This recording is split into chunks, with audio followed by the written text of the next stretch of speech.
आमन, please. धड़ाम। एक औरत जोर से जमीन पर गिरी। उसकी रेशमी साड़ी धूल में सनी थी। बाल बिखरे हुए थे और हाथों पर नीले निशान पड़ चुके थे।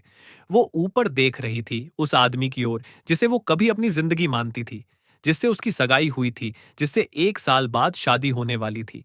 लेकिन आज वही आदमी उसे इस तरह देख रहा था जैसे उसने कोई बहुत बड़ा गुनाह कर दिया हो। अमन सिंह की आंखों में नफरत उबल रही थी, इतनी गहरी कि लग रहा था मानो वो उसके सीने में छेद कर देगी। कभी उस नजर में प्यार था, आज वही नजर झर उगल रही थी। उसके बाजू में खड़ी थी एक नाजुक सी लड़की, रिया। गोरा रंग, मासूम चेहरा, बड़ी बड़ी आंखें, और चाल में वो नरमी जैसे बरसात की पहली बूंद। रिया के चेहरे की मासूमियत किसी को भी अपने मोहपाश में बांध सकती थी।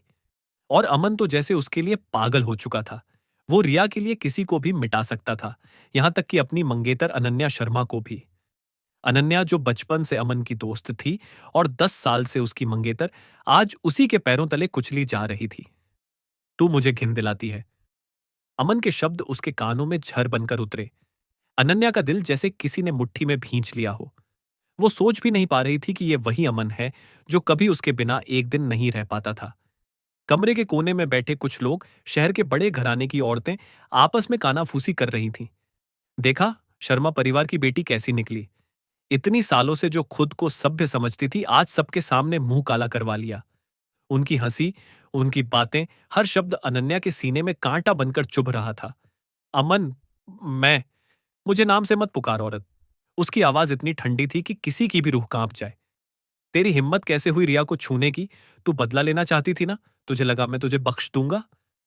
अनन्या की आंखों से आंसू निकलने को थे, पर उसने रोने नहीं दिया।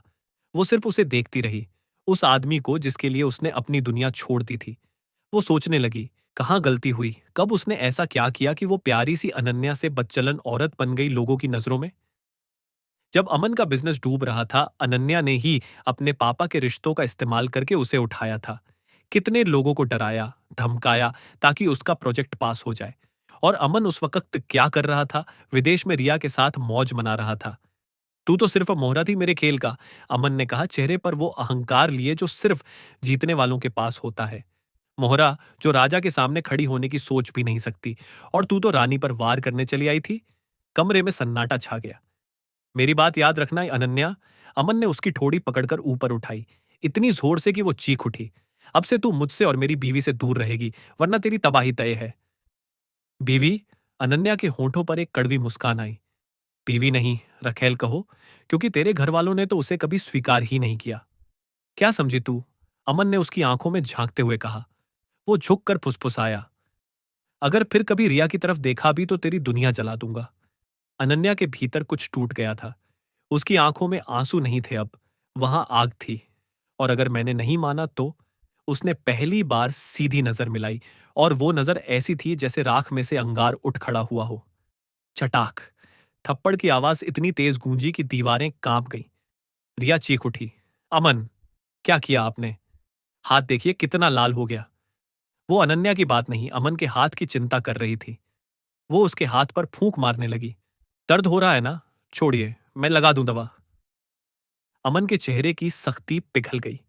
मैं ठीक हूं जान, उसने कहा, और रिया को अपनी बाहों में भर लिया। अनन्या ने उस पल महसूस किया कि वो पूरी तरह अकेली है। उसके लिए अब कोई जगह नहीं बची थी इस दुनिया में। लोग हंस रहे थे, तमाशा देख रहे थे, और वो जो कभी सबकी शान थी, आज सबकी हंसी बन गई थी। उसके गाल पर थप्पड़ का निशान जल रहा था, लेकिन दिल उससे कहीं ज्यादा जल चुका था। वो उठी, धीरे धीरे कांपते पैरों से। हर सांस उसके लिए बोझ थी, लेकिन उसकी आंखों में अब वो डर नहीं था। उस पल उसे लगा, अब खोने के लिए कुछ बचा ही नहीं। तभी उसके कानों में एक आवाज आई, रुक जा अनन्या, अभी नहीं, अभी मत लड़, ये वक्त तेरा नहीं है। वो चौंक गई, आसपास कोई नहीं था। सामने आईने में उसने देखा, वहां खड़ी थी वही अनन्या, वही चेहरा, वही आंखें, बस उनमें शांति थी। तू कौन है? उसने फुसफुसाया। तेरी असली आत्मा, आवाज आई, जिसे तूने इस प्यार के नाम पर दबा दिया था। अभी नीचे रह, वरना वो तुझे मिटा देगा। अनन्या ने डरते हुए हाथ बढ़ाया, मगर वो हवा में ही रह गया। आईने की अनन्या गायब हो गई, और तभी सब कुछ अंधेरा हो गया। अमन, रिया, वो सब लोग जो हंस रहे थे, सब गायब।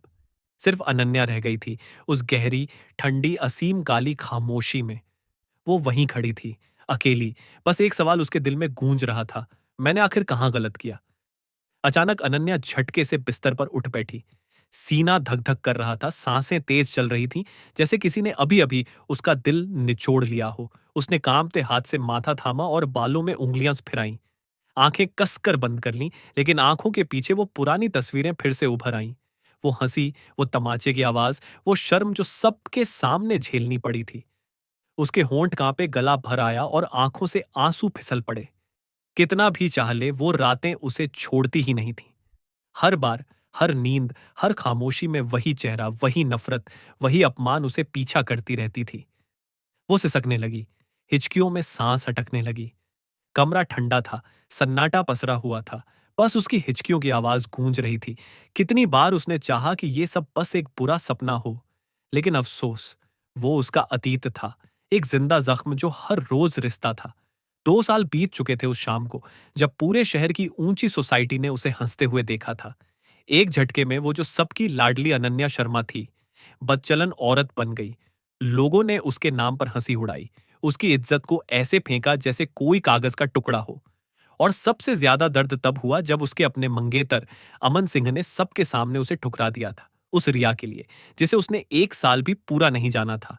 और वो तो पूरे 21 साल से उसके साथ थी, उसके हर मुश्किल वक्त में, हर मोड़ पर। जब अमन की कंपनी डूब रही थी, तो अनन्या ही थी जिसने अपने पिता के रिश्ते, अपनी इज्जत, यहां तक कि अपनी रातों की नींद तक बेच दी थी उसकी मदद के लिए।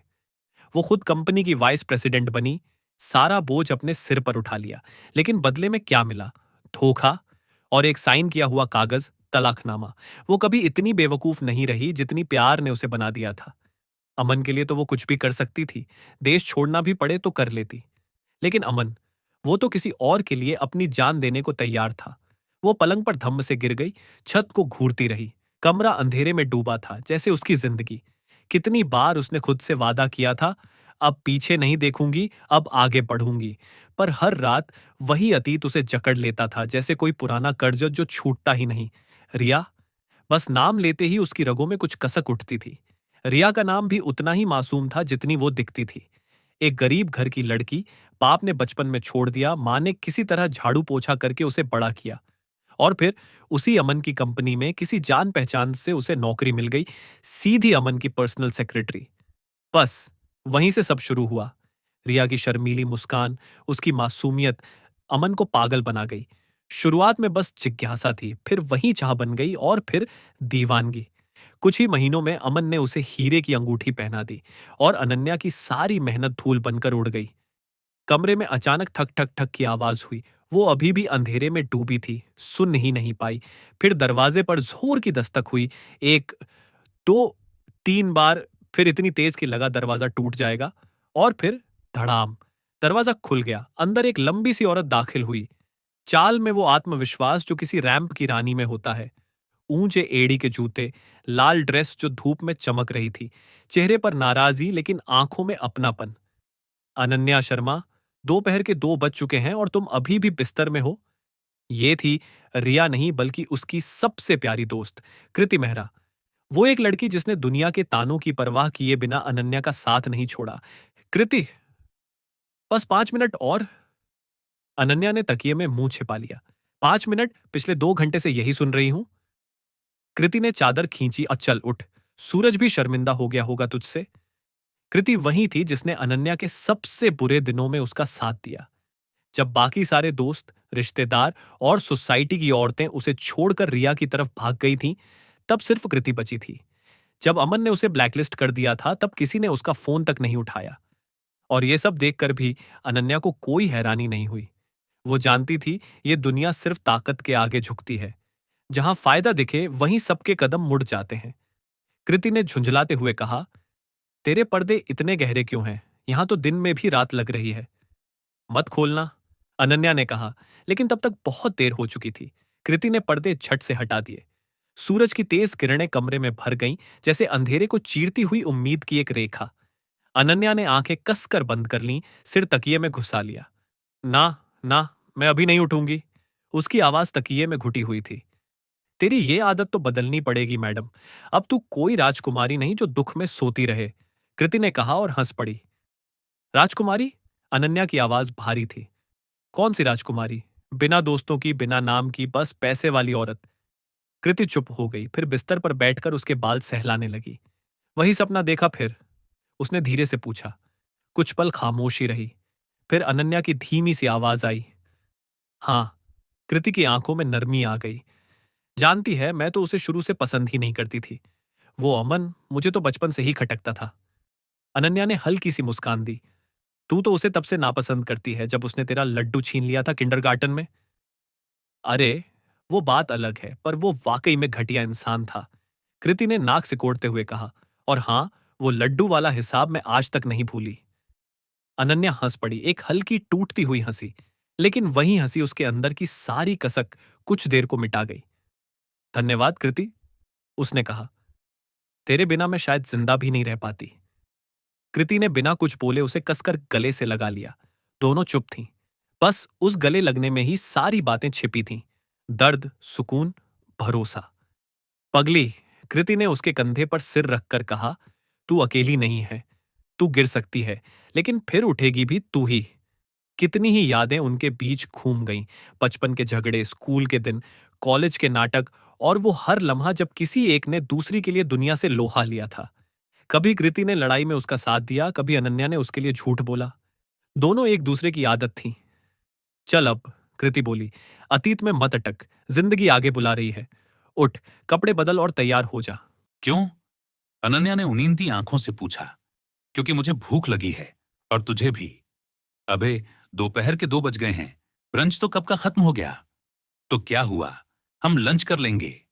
कृति ने शरारती मुस्कान दी और उसे बाथरूम की ओर धक्का दिया। अनन्या धीरे धीरे उठी, जैसे कोई भारी बोझ कंधों से उतार रही हो। आईने में खुद को देखा। आंखों के नीचे हल्के, चेहरे पर थकान, लेकिन कहीं गहराई में चमक की एक हल्की रेखा। वो बाथरूम की ओर चली गई और पीछे बैठी कृति के होठों पर एक चालाक मुस्कान थी, जैसे वो कुछ बड़ा सोच चुकी हो। नेहा आईने के सामने खड़ी थी, चेहरा बुझा बुझा, आंखों के नीचे काले घेरे, जैसे कई रातों से चैन की नींद न ली हो। उसने एक लंबी सांस ली और मुड़ी। रूही, मुझे ये ड्रेस नहीं पसंद, अजीब लग रही है मुझ पर। उसकी आवाज में वो आत्मविश्वास नहीं था जो कभी हर शब्द में झलकता था। रूही, जो उसके पीछे खड़ी कर्लिंग मशीन से नेहा के बालों को घुमा रही थी, झुंझलाहट से बोली, नेहा, तुम्हें हर चीज अजीब लगने लगी है। ये ड्रेस नहीं, तुम्हारा मूड अजीब है। नेहा ने हल्की मुस्कान दी, लेकिन आंखों में वो पुराना तेज नहीं था। कभी ये वही लड़की थी जिसके हर पहनावे की नकल शहर की औरतें करती थीं। उसकी हर अदा ट्रेंड बन जाती थी। नेहा सिंह की तरह बनो, ये जुमला तब हर पार्टी में गूंजता था, लेकिन अब वही लोग उसके पीछे हंसते थे। 2 साल पहले तक नेहा की जिंदगी शानो शौकत में लिपटी हुई थी। वो रघु मल्होत्रा की मंगेतर थी, शहर के सबसे बड़े बिजनेसमैन की एकलौती वारिस। लोग उसके आगे पीछे घूमते थे, चापलूसी करते थे और उसे भविष्य की मल्होत्रा बहू कहकर पुकारते थे। लेकिन फिर एक दिन में सब खत्म हो गया। रघव ने एक प्रेस कॉन्फ्रेंस में सबके सामने उसकी जगह किसी और का नाम ले लिया, सिया कपूर। नेहा ने अपनी जिंदगी उस आदमी के लिए खपाई थी। जब रघव बिजनेस में डूबा रहता, वो उसकी कंपनी चलाती थी। दिन रात काम करती, स्ट्रेस झेलती, हर छोटी बड़ी चीज संभालती, लेकिन इनाम में मिला धोखा और तन्हाई। अब नेहा वो नेहा नहीं रही। पहले जैसी ठसक, वो नखरा, वो चाल, सब गुम हो चुका था। अब वो बस एक थकी हुई औरत थी जो अतीत के बोझ से दबी थी। नेहा, रूही ने झटक कर कहा, कहां खो गई? मैंने 3 बार पूछा, ये कल ठीक लग रहे हैं या नहीं? नेहा ने झेंपते हुए कहा, हाँ, ठीक है। रूही ने घूरा, फिर मुस्कुराई। तू फिर झूठ बोल रही है। चल झूठी, अब थोड़ा जी ले। तू पहले जैसी दिखे, वो तेरी हंसी, तेरी चाल, सब याद आता है। नेहा हल्का सा हंसी। कभी कभी लगता है मैं अब वो बन ही नहीं सकती। रूही ने उसकी आंखों में देखा। अरे पगली, तेरे अंदर वो आग अभी भी है, बस राख के नीचे छिप गई है। कुछ पल दोनों चुप रहीं। कमरे में सिर्फ हेयर ड्रायर की आवाज गूंजती रही। फिर रूही बोली, वैसे आज की आउटिंग तू मिस नहीं करेगी। मैंने तेरे लिए टेबल बुक कराई है। तेरा favourite restaurant, classic wine house. Neha ने मुस्कुराकर सिर हिलाया। तेरा फेवरेट होगा, मेरा नहीं। जब भी तू कॉलेज बंक करती थी वहीं खिंच ले जाती थी मुझे। अरे झूठी! रूही खिलखिला उठी। तू भी तो हर बार कहती थी आखिरी बार चल रही हूं, और फिर अगले हफ्ते वही सीट बुक होती थी। नेहा ने हंसते हुए कहा, हाँ, और हर बार तू वही चीज ऑर्डर करती थी, पास्ता विद एक्स्ट्रा चीज। वो तो भगवान की देन है, छोड़े कैसे? रूही ने कहा, फिर हाथ पकड़कर बोली, चल अब ज्यादा नाटक मत कर, ड्राइवर नीचे इंतजार कर रहा है। नेहा ने एक बार फिर आईने में खुद को देखा।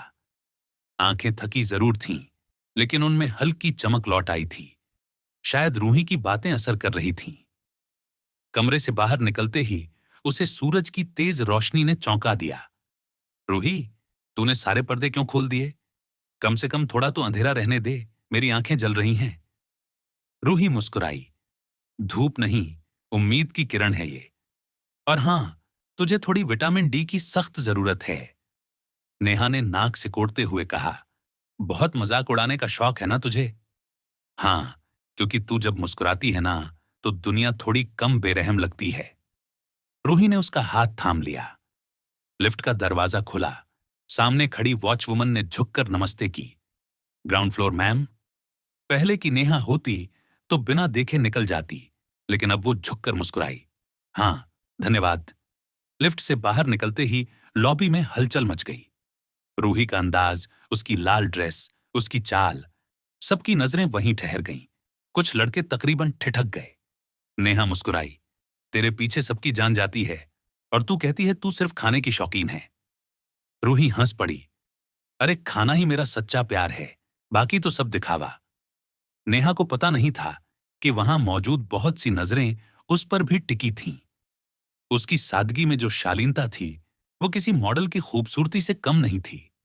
वो खुद को टूटी हुई समझती थी, लेकिन जो उसे देखते उन्हें अब भी एक मजबूत औरत दिखती।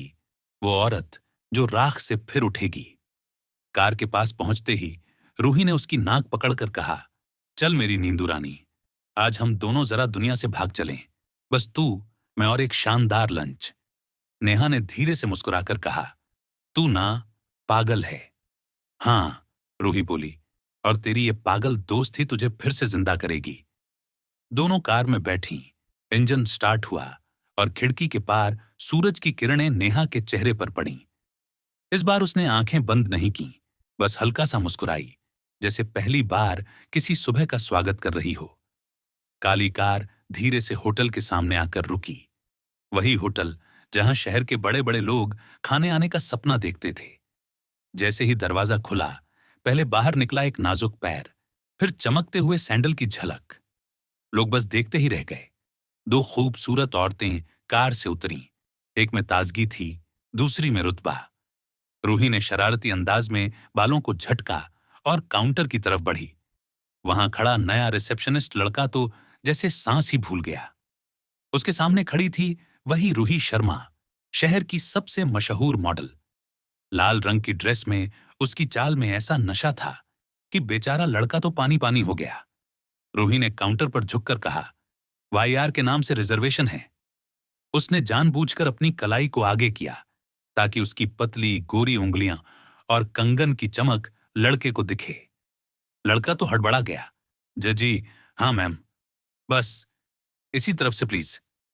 नेहा को हंसी रोकनी मुश्किल हो गई। बेचारे की हालत देख तो उसे लग रहा होगा किसी फिल्म में घुस आया हूं। रूही ने कंधे उचकाए। अरे थोड़ी मस्ती भी जरूरी है ना, जिंदगी बहुत सीरियस हो गई है। दोनों को एक प्राइवेट कमरे में ले जाया गया। दरवाजा बंद होते ही नेहा बोली, तू वाकई बहुत निर्दयी है। बेचारे लड़के का दिल तोड़ दिया तूने। रूही ने हंसते हुए कहा, अरे भाई, उसे भी कहानी सुनाने लायक पल तो मिल गया। कल दोस्तों से बोलेगा, आज मैंने रूही शर्मा को सर्व किया। नेहा ने सिर हिलाया, तू सुधरेगी नहीं। थोड़ी देर बाद वेटर अंदर आया। दोनों को मेन्यू सौंपते हुए बोला, गुड इवनिंग मैम, आप ऑन ऑर्डर बताइए। मुझे तुम्हारी बेस्ट व्हाइट वाइन चाहिए, रूही ने कहा, बाल पीछे झटकते हुए। नेहा ने धीरे से कहा, मुझे बस नींबू पानी देना। वेटर ने नोट किया और झुककर बाहर चला गया। रूही ने मेन्यू बंद करते हुए पूछा, क्या तू यकीन से वाइन नहीं लेगी? यहां की कलेक्शन शहर की बेस्ट है। नेहा मुस्कुराई। दादा से वादा किया है, अब नहीं पीऊंगी। वो कहते हैं जिंदगी को होश में जीना सीखो, नशे में नहीं। रूही ने हल्का सिर झुकाया। तेरे दादा कमाल के इंसान हैं। अब कैसे हैं वो? नेहा के चेहरे पर चमक आई। जिंदा दिल पहले जैसे ही हैं। कल ही तो वीडियो कॉल पर कूंग फू कर रहे थे अपने ट्रेनर के साथ और बोले, देख 75 की उम्र में भी फुर्ती है। रूही हंस पड़ी। वो आदमी तो एकदम रॉक स्टार है। तभी दरवाजा खुला। एक अजनबी अंदर आया। नेहा तुरंत सतर्क हो गई। हाथ अपने पर्स की तरफ गया जहां हमेशा पेपर स्प्रे रखा करती थी। सॉरी, शायद आपने गलत कमरा। नेहा ने कहना शुरू किया ही था कि रूही ने मुस्कुराते हुए बीच में टोका, अरे नहीं, मैंने ही बुलाया है। नेहा चौंकी। तूने? हाँ भाई। रूही मुस्कुराई। मिल नेहा सिंह, ये हैं डॉक्टर अर्जुन कपूर, देश के सबसे बड़े कार्डियोलॉजिस्ट में से एक। अर्जुन ने हाथ जोड़ते हुए कहा, नमस्ते मिस नेहा, आपसे मिलकर खुशी हुई। नेहा ने हल्की मुस्कान दी। नमस्ते, बैठिए। अंदर से उसका खून खौल रहा था। उसे फिर ब्लाइंड डेट पर बुलाया गया था, वो भी बिना बताए। वो मन ही मन बोली, अब तो पक्का इसने मुझे सजने संवरने पर इतना जोर इसी वजह से दिया था। जैसे ही अर्जुन बैठा, वेटर ड्रिंक्स लेकर अंदर आया। वो नए आदमी को देखकर थोड़ा हिचका, फिर बोला, सर आपके लिए क्या लाऊं? अर्जुन ने मुस्कुराकर कहा, जो मैडम ले रही हैं वही। वेटर ने नींबू पानी सामने रख दिया। अर्जुन थोड़ा हैरान हुआ, आप वाइन नहीं लेती? नेहा ने मुस्कुराकर कहा, अब नहीं, सेहत के लिए अच्छा नहीं होता। अर्जुन ने सिर हिलाया। बिल्कुल सही कहा आपने। डॉक्टर के नाते मैं इस फैसले की तारीफ करता हूं। इतना कहकर उसने अपनी शर्ट की बाहें चढ़ाईं, जिससे उसकी महंगी घड़ी चमक उठी, जैसे उसे दिखाना चाहता हो कि मैं कोई आम आदमी नहीं। नेहा ने मन ही मन सोचा, कितने दिखावे वाले लोग हैं, समझते हैं एक घड़ी या सूट देखकर कोई इंप्रेस हो जाएगा। रूही तो दोनों को देख देख कर मुस्कुरा रही थी। बातों बातों में खाना आ गया।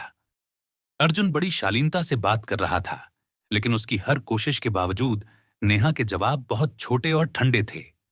वो साफ कर देना चाहती थी कि उसे कोई दिलचस्पी नहीं।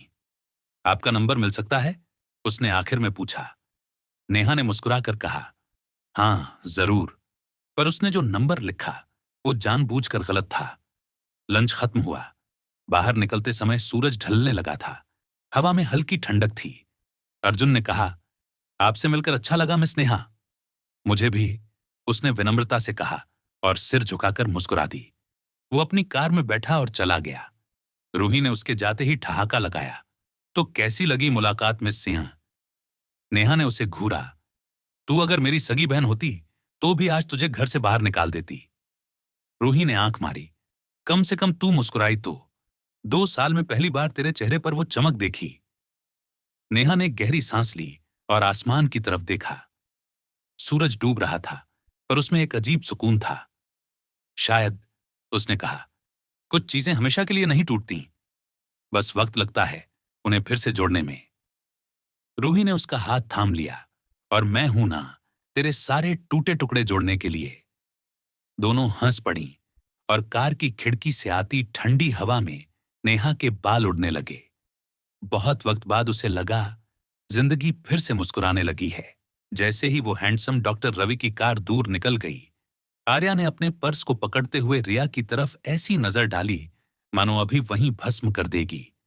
उसकी आंखों में गुस्से की आग थी, सीधा दिल में चुभने वाला गुस्सा। रिया बेचारे बच्चे की तरह पीछे हट गई। उसे साफ पता था कि आज तो डांट पड़ेगी, और वो भी जबरदस्त वाली। एक और ब्लाइंड डेट? आर्या ने दांत भींचते हुए कहा, इस महीने की ये 5वीं है रिया, 5वीं। रिया ने मासूमियत से कहा, अरे यार आर्या, तू तो ऐसे नाराज हो रही है जैसे मैंने कोई गुनाह कर दिया हो। तुझे किसी अच्छे लड़के से मिलवाने में क्या बुराई है? बुराई? आर्या ने भौहें तान ली। रिया, तू सुन, मुझे अकेले रहना पसंद है। मैं खुश हूं, मुझे किसी की जरूरत नहीं है।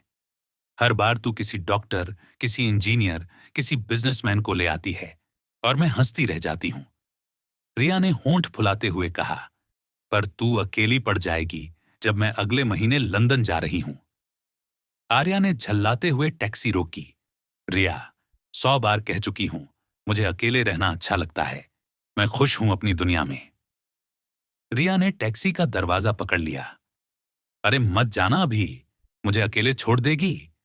उसकी आवाज में वो बच्चों जैसी मासूम जिद थी। आर्या ने मुस्कुराकर कहा, अरे रिया, तेरे पास इतने सारे दोस्त हैं ना, उनमें से किसी को बुला ले। पर मुझे सबसे प्यारी तू ही लगती है, रिया ने नाक सिकोड़ते हुए कहा। बाकियों में तेरे जैसा दिल कौन रखता है? आर्या हंस पड़ी। रिया हमेशा ऐसे ही पिघला देती थी। चल ठीक है, आर्या ने कहा, घर चल, तेरी सारी शिकायतें वहीं सुन लूंगी। फिर तू अपना फेवरेट शो देखना, लव फॉर लंच, वहीं बैठकर। आर्या के घर पहुंचते ही दोनों ने पॉपकॉर्न बनवाया और टीवी ऑन करके बैठ गईं। वो शो चल रहा था जिसमें लोग डेट पर जाते हैं और मूर्खता करते हैं, और दोनों हर थोड़ी देर में हंस हंस कर पॉपकॉर्न फेंक देती। 2 घंटे बाद रिया सोफे पर फैलकर ऐसे सो गई जैसे कोई नन्ही बच्ची। आर्या ने मुस्कुराकर उस पर कंबल डाल दिया। फिर उसने बाल बांधे और घर साफ करने लगी। पॉपकॉर्न के टुकड़े फर्श पर बिखरे हुए थे। आर्या ने झाड़ू उठाई और खुद ही सफाई शुरू की। 2 साल पहले की आर्या होती तो ये काम नौकरानी से करवाती, लेकिन अब वो बदली थी। वो जानती थी कि जिंदगी किसी के भरोसे नहीं चलती। अब मैं बच्ची नहीं हूं, उसने खुद से कहा। 23 साल की हो गई हूं, अपने घर की जिम्मेदारी खुद संभालनी चाहिए। वो जब फर्श साफ कर रही थी, तभी उसका मोबाइल वाइब्रेट हुआ। स्क्रीन पर नाम देखकर उसका चेहरा उतर गया। मां का फोन। उसका दिल धक से रह गया। मां का फोन तभी आता था जब उन्हें उससे कोई काम होता। 2 महीने पहले की बात याद आई, जब उसकी मां ने गुस्से में उस पर उबलता पानी फेंकने की कोशिश की थी। वो अगर 1 सेकंड भी देर कर देती तो उसका चेहरा शायद हमेशा के लिए जल जाता। आर्या ने पहले तो फोन काटने का सोचा, लेकिन फिर आखिरी रिंग पर उठा लिया। इतना टाइम क्यों लगाया फोन उठाने में? दूसरी तरफ से चिल्लाने की आवाज आई। अब इतनी बड़ी हो गई कि मां से बात करने में भी नखरे करने लगी। आर्या ने फोन कान से दूर कर लिया। वो औरत बोलती गई, जैसे बरसों का गुस्सा उसके अंदर जमा था। आखिरकार आर्या ने कहा, मां जी, मुद्दे पर आइए। तेरी छोटी बहन का बर्थडे आ रहा है, मां ने ठंडी आवाज में कहा। घर का नाम बना रहेगा अगर तू भी आ जाएगी। सब लोग रहेंगे वहां। आर्या ने हल्की हंसी के साथ कहा, क्या बात है मां, अचानक मुझसे प्यार उमड़ आया, या दादाजी को बुलाने का बहाना चाहिए? फोन के उस पार कुछ सेकंड की चुप्पी छा गई। आर्या जानती थी यही सच्चाई थी। उसकी मां उसे नहीं चाहती थी, लेकिन जानती थी कि अगर वो आएगी तो दादाजी यानी शेखरनाथ सिंह भी आएंगे। वही जिनकी एक बात पर शहर की सबसे बड़ी कंपनियां हिल जाती हैं। वो आदमी जो बाहर से सख्त और ठंडा था, लेकिन अंदर से आर्या के लिए नरम दिल रखता था। बचपन से ही दादाजी को आर्या सबसे प्यारी लगती थी। लोग कहते थे, अरे आर्या तो दादाजी की आंख का तारा है। मां को ये बात हमेशा खटकती थी।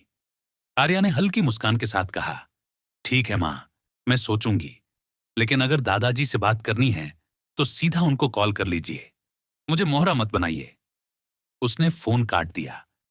फिर कुछ देर तक खिड़की से बाहर देखती रही। नीचे शहर की रोशनी चमक रही थी। उसके चेहरे पर गुस्सा भी था, पर हल्की मुस्कान भी, जैसे किसी ने पुराने जख्म पर नमक भी छिड़का हो और मलहम भी लगा दिया हो। कमरे में एक जोर की ठाई की आवाज गूंजी जब शीशे की सेंटर टेबल पर ममता वर्मा ने अपना हाथ पटका। तू बहुत अकड़ में रहने लगी है रिया, ज्यादा नौटंकी मत कर, तेरी परवरिश मैंने की है।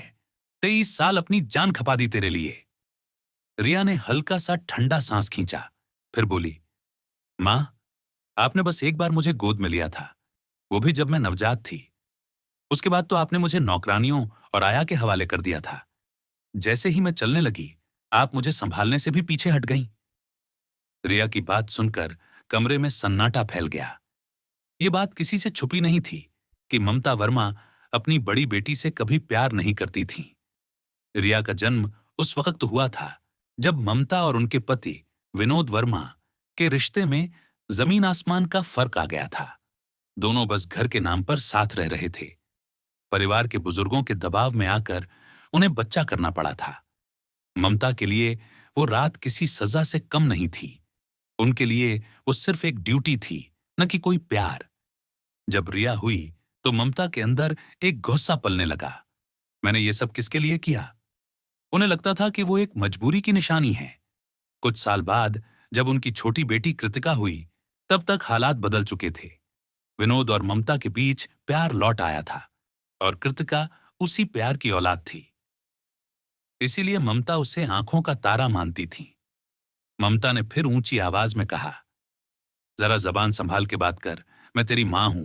मैं मानती हूं मैंने तुझे खुद नहीं पाला, पर 9 महीने तक तुझे पेट में ढोया। शराब छोड़ दी थी मैंने। कितना दुख झेला। तेरे जैसे बच्चे के लिए मैंने अपनी नींद हराम की थी। रिया ने बस ठंडी निगाहों से देखा। वो अब इन डायलॉग्स की आदी हो चुकी थी। उसे अब गुस्सा नहीं आता था, बस एक थकान सी महसूस होती थी। ममता का गुस्सा बढ़ चुका था। उन्हें लगता था उनकी बड़ी बेटी में कोई अदब नहीं रहा। उनके लिए प्यार का मतलब था पैसा, गहने, ब्रांडेड कपड़े और नाम। उन्हें लगता था नानियों और नौकरों की देखरेख में रहकर रिया ने सब पा लिया। पर जो चीज सबसे ज्यादा जरूरी थी, मां का प्यार, वो कभी नहीं मिली। कृतिका का बर्थडे 2 हफ्ते बाद है। मैं चाहती हूं कि तू वहां जरूर आना। ममता ने अपनी बात खत्म करते हुए वाइन का ग्लास उठाया। रिया चुप रही। आंखों में कोई हाव भाव नहीं था। थोड़ी देर सन्नाटा रहा। फिर ममता का सब्र टूट गया। सुन रही है तू कि नहीं? हाँ मां, सुना मैंने। रिया ने हल्के से जवाब दिया। अच्छा है, अगर नहीं आई ना तो मैं खुद तेरे घर पहुंच जाऊंगी, चाहे तुझे बाल पकड़कर ही क्यों ना ले जाना पड़े। रिया ने कुछ नहीं कहा, बस फोन काट दिया। ममता ने सोचा कि वो अब मान गई, पर असलियत कुछ और थी। रिया अब उस घर में रहती ही नहीं थी जो उसके माता पिता ने लिया था।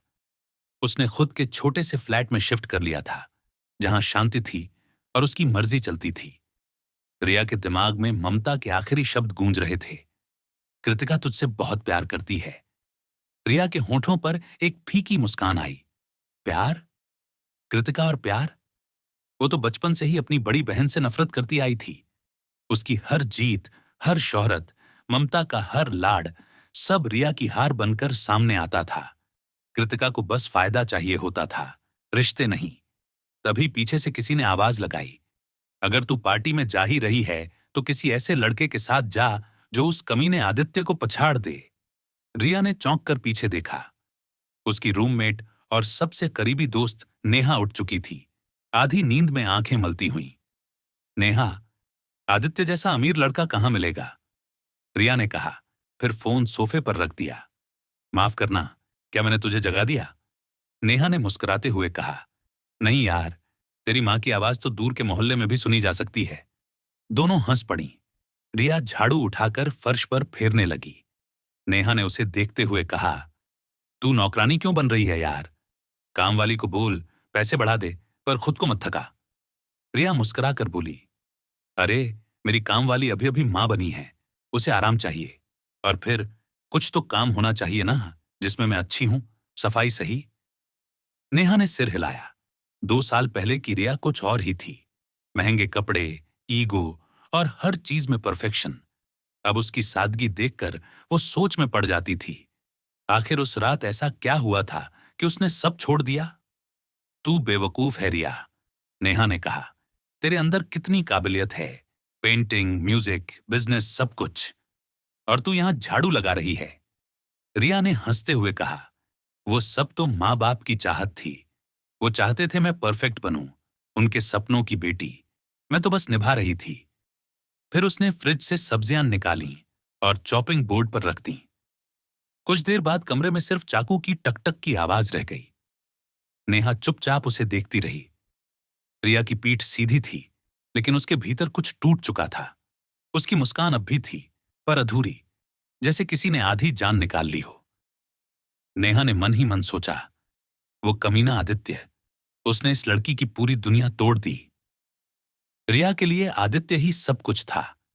बचपन से उसे सिखाया गया था कि वो आदित्य के लिए ही बनी है, कैसे उसकी कंपनी संभालनी है, कैसे उसकी कमजोरी बनकर नहीं, ताकत बनकर साथ रहना है, कैसे उसकी परफेक्ट पत्नी बनना है। पर 6 महीने, सिर्फ 6 महीने में आदित्य ने उसे रौंद डाला, किसी और औरत के लिए। वो रिया, जो कभी अपने शहर की सबसे चर्चित लड़की थी, अब बस एक सन्नाटे में डूबी औरत बन गई थी, जिसके पास सब कुछ था, पर अब कुछ भी नहीं था। नेहा ने देखा, रिया स्टोव पर खड़ी सब्जी भूनते हुए अपने आंसुओं को भाप में छिपा रही थी। कमरे में खुशबू फैल रही थी, पर उस खुशबू के पीछे एक टूटा हुआ दिल भी सुलग रहा था। रात का खाना बनाकर रिया और नेहा ने साथ बैठकर खाया। दोनों ने टीवी पर कोई पुराना रोमांटिक शो लगाया था, लेकिन रिया ज्यादा ध्यान नहीं दे रही थी। खाना खत्म करके नेहा ने बोला, चल मैं निकलती हूं, सुबह मेरा शूट है। अगर देर से पहुंची तो वो फोटोग्राफर फिर से ड्रामा करेगा। रिया ने मुस्कुराकर सिर हिलाया। हाँ जा, और हाँ, ओवरवर्क मत करना, पिछली बार की तरह बेहोश मत हो जाना। दोनों हंस पड़ी। नेहा के जाने के बाद रिया ने किचन साफ किया, बर्तन धोए और फिर नहाकर अपने छोटे से ऑफिस रूम में चली गई। पता नहीं क्यों, लेकिन वो कमरा उसे सुकून देता था। दीवार पर लगी घड़ी की टकटक की आवाज, खिड़की से दिखता शहर का नजारा, नीचे से आती गाड़ियों की हेडलाइट्स और कमरे में फैली हल्की सी सूती खुशबू, सब कुछ जैसे कह रहा था, तू यहां सुरक्षित है। रिया खिड़की के पास बने लकड़ी के पटल पर बैठ गई। नीचे शहर की रोशनी ऐसे चमक रही थी जैसे कोई और दुनिया हो। उसने अपने हाथ में पकड़े ग्लास से एक घूंट लिया। अंदर नींबू पानी था, पर वो उसे वाइन की तरह घुमा रही थी। कम से कम अब ये चीज मुझे बेहोश नहीं करती, उसने अपने आप से कहा और मुस्कुरा दी। वो जानती थी कि शराब ने उसके अंदर जो काला साया छोड़ दिया था, उससे निकलना आसान नहीं था। जब भी वो उसे छूती, पुरानी यादें, पछतावा और नफरत फिर लौट आती। शहर की टिमटिमाती रोशनी को देखते देखते उसकी पलकों ने साथ छोड़ दिया, और कब वो नींद में चली गई पता ही नहीं चला। रात में किसी डरावने सपने ने उसे जकड़ लिया। वो कुछ बड़बड़ा रही थी, नहीं, मत छोड़ो मुझे। अचानक ट्रिन ट्रिन ट्रिन ट्रिन मोबाइल की तेज घंटी बजी। रिया ने झटके से आंखें खोलीं। पसीना माथे पर था और सांस तेज चल रही थी। उसने फोन की तरफ हाथ बढ़ाया, आधी नींद में ही बोली, हेलो। उधर से एक भारी मगर नरम आवाज आई, रिया, अभी उठी है तू? रिया का दिमाग झप से जाग गया। ये उसके दादाजी थे, रघुनाथ वर्मा, वर्मा ग्रुप के फाउंडर। रिया ने तुरंत सीधी होकर बैठते हुए कहा, हाँ दादाजी, अभी उठी हूं। उधर से हल्की हंसी आई, बेटा, दोपहर का 1 बज गया है, इतनी देर तक सोना अच्छा नहीं होता। उम्मीद है रात को फिर से कोई शराब वराब नहीं पी थी। रिया हल्के से मुस्कुराई, नहीं दादाजी, मैंने वादा किया था, याद है। अब बस नींबू पानी पीती हूं, वो भी वाइन ग्लास में। उधर से दादाजी की दिल खोलकर हंसी सुनाई दी, चलो, कम से कम ग्लास तो वही है, अंदर की चीज बदल गई, अच्छा है। रिया के दिल में एक सुकून आया। ये वही आदमी था जिसने उसके टूटने के बाद भी उसे गले लगाया था, जिसने कहा था, हारने से डर मत, बस खुद को खो मत देना। खाना खाया? दादाजी ने पूछा। रिया ने भौहें चढ़ाईं। उसे पता था कि जब वो ये सवाल पूछते हैं तो इसका मतलब कुछ और होता है। अभी नहीं, उसने कहा। आपने खाया? नहीं। तो क्यों ना तू मेरे ऑफिस के पास वाले रेस्टोरेंट में आ जाए, थोड़ा साथ में खाना खाते हैं। रिया जानती थी कि वो सिर्फ खाने के लिए नहीं बुला रहे, कुछ और बात होगी, पर उसे भी किसी का साथ चाहिए था। ठीक है दादाजी, 1 घंटे में आती हूं। फोन कटते ही उसने जल्दी जल्दी नहाकर बाल बांधे, हल्का मेकअप किया और एक सादा लेकिन क्लासी बिजनेस सूट पहन लिया। जब वो टैक्सी से उतरी तो सबकी नजरें उसी पर थीं। रेस्टोरेंट शहर का सबसे महंगा था, जहां बड़े बड़े कारोबारी, सेलिब्रिटी और उनकी बीवियां आती थीं।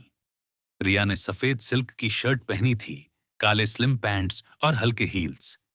बाल खुले हुए और चेहरा उतना ही नाजुक जितना पहले था। लोग फुसफुसाने लगे, अरे ये तो वही रिया वर्मा नहीं है? हाँ हाँ, वही जिसे आदित्य ने छोड़ा था। इतने ब्रांडेड कपड़े पहने हैं, पर टैक्सी से उतरी है, हद है। सुना था उसके कार्ड ब्लॉक हो गए हैं। फिर ये सब कैसे खरीदा? रिया ने किसी को जवाब नहीं दिया। उसने बस अपनी ठोड़ी ऊंची रखी और आगे बढ़ गई। वो जानती थी लोग तब तक बात करेंगे जब तक उनके पास काम नहीं होगा। रेस्टोरेंट के दरवाजे पर रिसेप्शनिस्ट ने मुस्कुराते हुए पूछा, मैम, क्या आपने रिजर्वेशन करवाया है? नहीं, रिया ने शांति से कहा। तुरंत पीछे से दो औरतों की हंसी सुनाई दी। अब अंदर नहीं जाने देंगे इसे। इतने बड़े बड़े कपड़े पहनकर भी रिजर्वेशन नहीं करवा सकती। 3 महीने की वेटिंग है यहां। अब देखो तमाशा। रिसेप्शनिस्ट ने विनम्रता से कहा, मैम, बिना रिजर्वेशन के आप अंदर नहीं जा सकती। रिया ने बस हल्की सी मुस्कान दी, जैसे कोई बच्चा खेल देख रहा हो। तभी पीछे से एक सख्त भारी आवाज आई, उन्हें अंदर जाने दो, इन्हें किसी रिजर्वेशन की जरूरत नहीं है। सबकी गर्दनें घूमी। सामने खड़ा था एक लंबा चौड़ा आदमी, ग्रे सूट में, सधे हुए कदमों के साथ, चेहरा बिल्कुल गंभीर, आंखों में एक ठंडापन। वो था अर्जुन मल्होत्रा, उसी रेस्टोरेंट का मैनेजर। सभी स्टाफ ने झट से सिर झुका लिया। Good evening sir.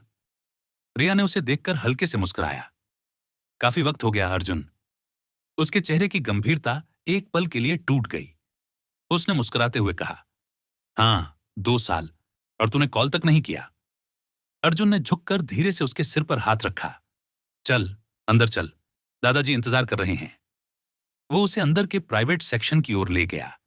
पीछे खड़े सभी लोग एक दूसरे का मुंह देखने लगे। ये अर्जुन सर हंसे। उन्होंने कभी किसी को अंदर नहीं जाने दिया था बिना रिजर्वेशन के। वो उसे रिया कह रहे थे। कई सोशलाइट और अमीर औरतें हैरान रह गईं।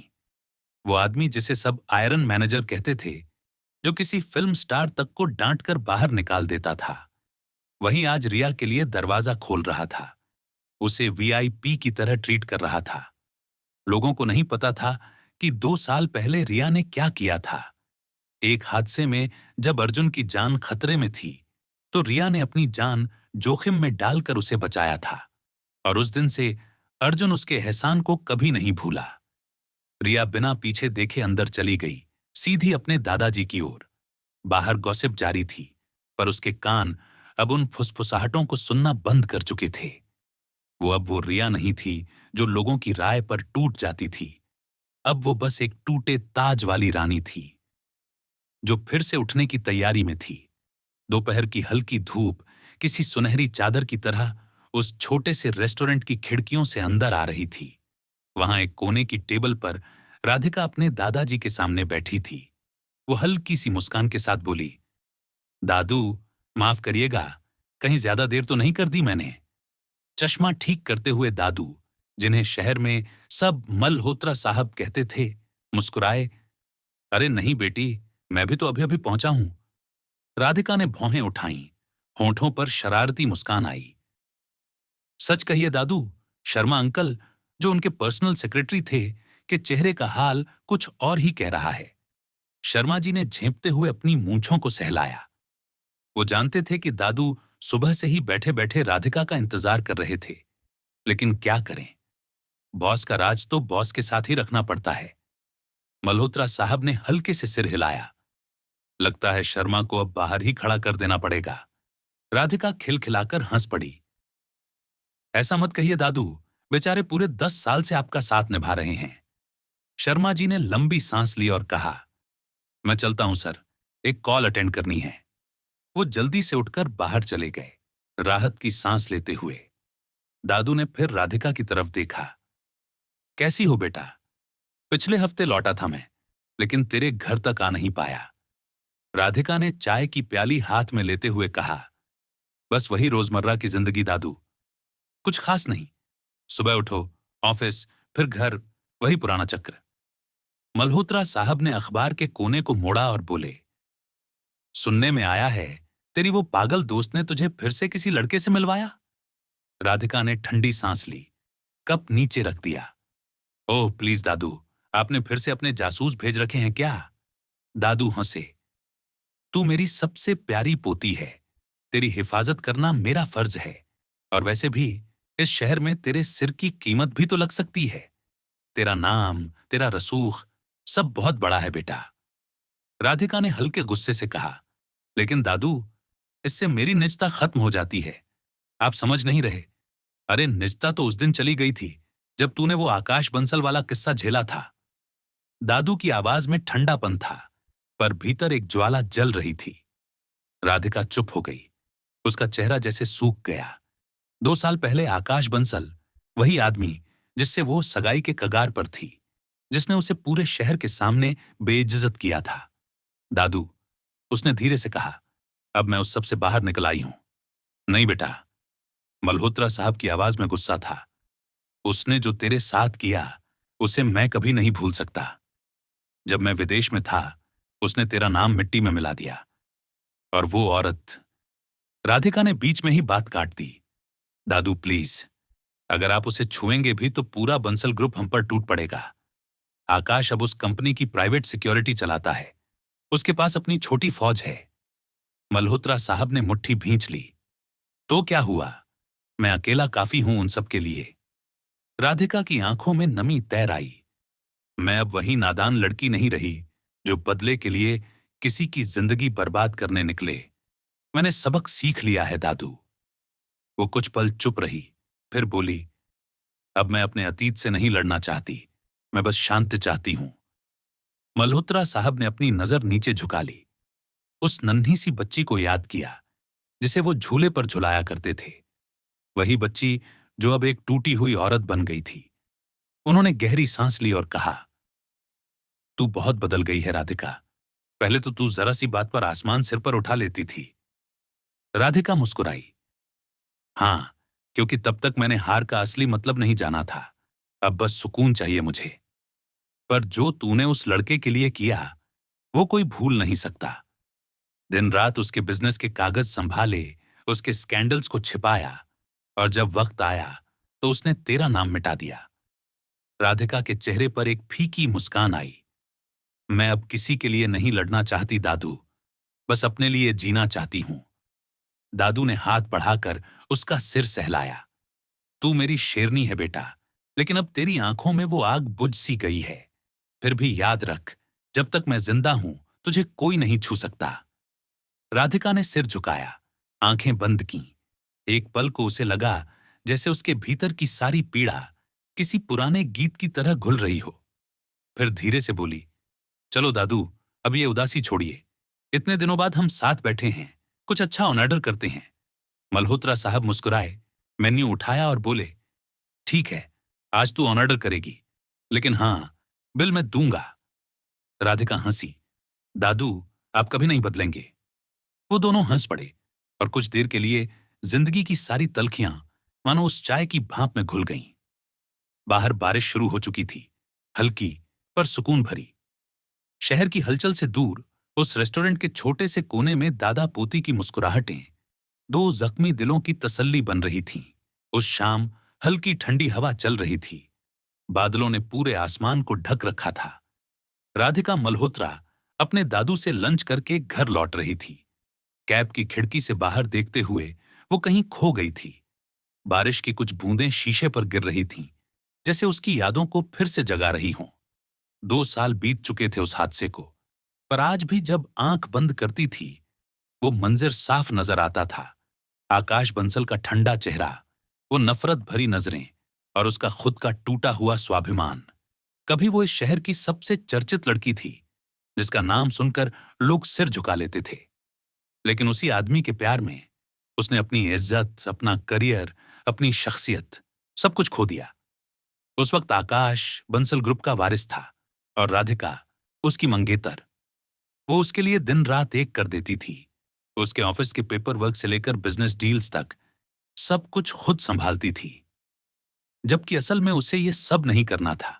लेकिन प्यार अंधा होता है ना। उसे लगता था, अगर मैं उसकी मुश्किलें आसान कर दूंगी तो शायद वो मुझसे और ज्यादा प्यार करेगा। फिर एक दिन सब कुछ खत्म हो गया। आकाश के करीब आने वाली एक औरत, मीनल, वही औरत जिसे राधिका कभी अपनी बहन मानती थी। राधिका को जब उनके रिश्ते की भनक लगी, उसने सबूत जुटाए, मीनल का अतीत खोद निकाला। और जैसे ही वो सच सामने लाने वाली थी, मीनल ने पहले ही आकाश तक बात पहुंचा दी। आकाश ने बिना एक पल सोचे राधिका पर इल्जाम लगाया। तुम जलन में ऐसा कर रही हो। और फिर सबके सामने उसने जो किया, वो सोचकर आज भी राधिका का सीना जल उठता है। वो उसके घर के बाहर थी, हाथ जोड़कर गिड़गिड़ाती हुई। आकाश, सिर्फ एक बार मेरी बात सुन लो। आकाश की आंखों में वो नफरत थी जो किसी दुश्मन के लिए भी नहीं होती। वो बोला, सिक्योरिटी। 4 गार्ड्स आए और उसे जोर से सड़क पर फेंक दिया। बारिश हो रही थी, रात गहरी थी और राधिका का पूरा शरीर कांप रहा था। उसने अपनी साड़ी संभालने की कोशिश की, लेकिन उसकी गरिमा उस सड़क पर बिखर चुकी थी। वो खुद से बुदबुदाई, इतना नीचे तो मैंने कभी सोचा भी नहीं था गिरूंगी। उस रात वो अकेली टैक्सी लेकर घर पहुंची। कोई नहीं था दरवाजा खोलने वाला। और अगले दिन पूरा शहर उसके नाम की खिल्ली उड़ा रहा था। बेटा, फिर से खो गई तू। दादू की आवाज ने उसे वर्तमान में खींच लिया। माफ करिए दादू, कुछ पुरानी बातें याद आ गईं। मैं समझ सकता हूं, दादू ने कहा, लेकिन याद रख, तू अब वही लड़की नहीं रही। राधिका ने हल्की मुस्कान दी। अब बस वही हूं जो हर दिन जीने की कोशिश करती है। घर लौटते वक्त बारिश तेज हो चुकी थी। जब तक वो अपने अपार्टमेंट स्काईलाइन हाइट्स पहुंची, आसमान जैसे फट पड़ा था। वो लॉबी में दाखिल हुई, बालों से पानी टपक रहा था। नमस्ते मिस मल्होत्रा, गेट पर खड़ी लिफ्ट अटेंडेंट ने मुस्कुराते हुए कहा। राधिका ने मुस्कान लौटाई। कैसी हो सीमा? आज बारिश ने तो सबको भिगा दिया। हाँ मैम, लेकिन आप हमेशा की तरह स्टाइलिश लग रही हैं, सीमा ने हंसकर कहा। अरे बस, थोड़ा सादा कपड़ा पहन लिया, यही काफी है, राधिका ने जवाब दिया और लिफ्ट में चढ़ गई। वो सीमा से अक्सर बातें कर लेती थी, क्योंकि उसे हमेशा लगता था जिंदगी में छोटे लोगों से बात करना दिल को बड़ा बना देता है। लिफ्ट उसके फ्लोर पर रुकी। वो मुस्कुराकर बोली, सीमा, कल मिलते हैं। जी मैम, ये शुभ रात्रि। फ्लैट में दाखिल होते ही उसने पासकोड डाला, अंगूठा स्कैन कराया, फिर कार्ड स्वाइप किया। दरवाजा खुला। अंदर शांति थी, बस खिड़की पर बारिश की बूंदें बज रही थीं। वो कोट उतारकर सीधे बड़ी खिड़की के पास बैठ गई। सामने पूरा शहर धुंध में छिपा था। बिजली की चमक उसके चेहरे को चांदी सी रोशनी में नहला रही थी। वो धीरे से उठी और कमरे के कोने में रखे पियानो के पास गई। कई हफ्तों से उसने उसे छुआ नहीं था।